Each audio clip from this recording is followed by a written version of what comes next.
Assalamualaikum warahmatullahi wabarakatuh. It's the year 2022, which means, ladies and gentlemen, that it's been nearly 3 years since the deadly virus took the entire world by surprise. Ever since then, pharmacists, medical engineers, virologists, and your everyday pediatricians have struggled to make the world a healthier place from their own respective fields. Not just them, ladies and gentlemen, but robotics, programmers, and even coders have tried to do their part in this pandemic. By show of hands, how many of us have already taken the vaccine for COVID-19? 1, 2, 3, 4. I see a couple of y'all out there. But, ladies and gentlemen, the vaccine for COVID-19 only scratches the surface of what I'm going to be talking about in today's speech, which goes under the title of technology versus modern medical problems. But before we get started, allow me to introduce myself. My name is Bilal ibn Naim from MIS Tahfidz Yanbu'ul Kudus. And without further ado, let's get started. See, we have been so thrown off balance due to the virus. How are y'all doing today? Are you happy? Are you healthy? Alhamdulillah. It's so great to see many of you happy. Sadly, ladies and gentlemen, because of the virus, tens of thousands of people all around the world are doing so well.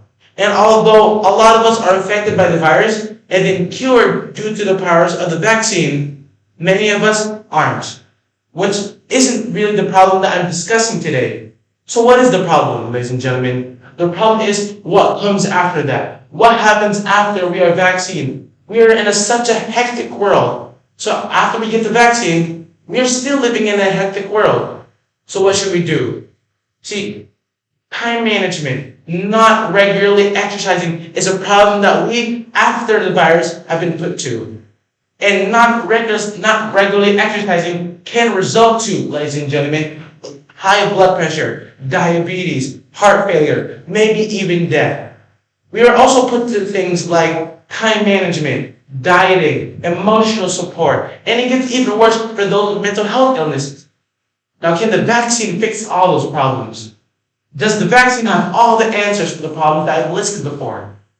Sadly, no.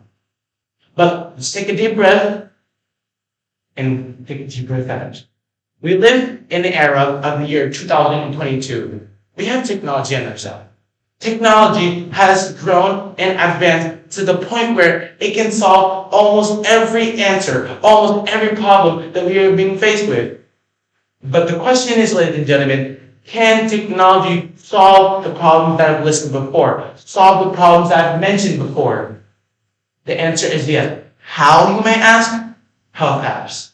Health apps have done such a lot of benefit these past couple of years, especially during the virus, especially during this pandemic age. We have health apps today like HealthTap, which provides real medical solutions for doctors in your area. A mental health app called Mindspace, which talks about live counseling and therapy for those with mental health illnesses.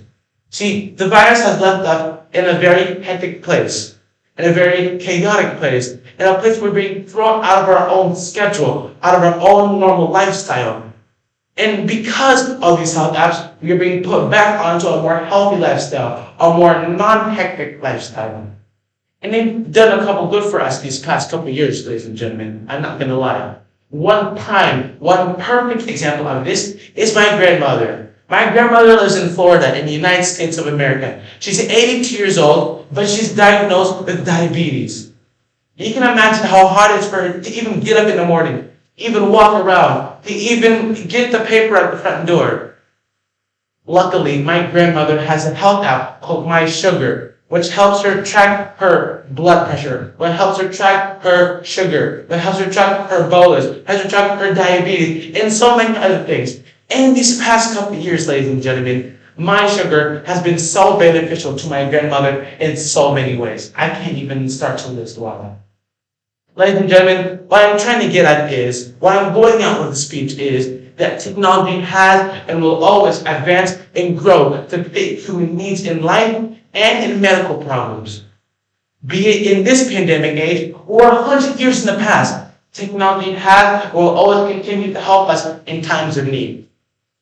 Ladies and gentlemen, that's my speech. It isn't that much. It isn't a lot, actually. But I hope from my speech, it can be so beneficial to us later on in our lives. And we can learn the true benefit of health apps in our daily life.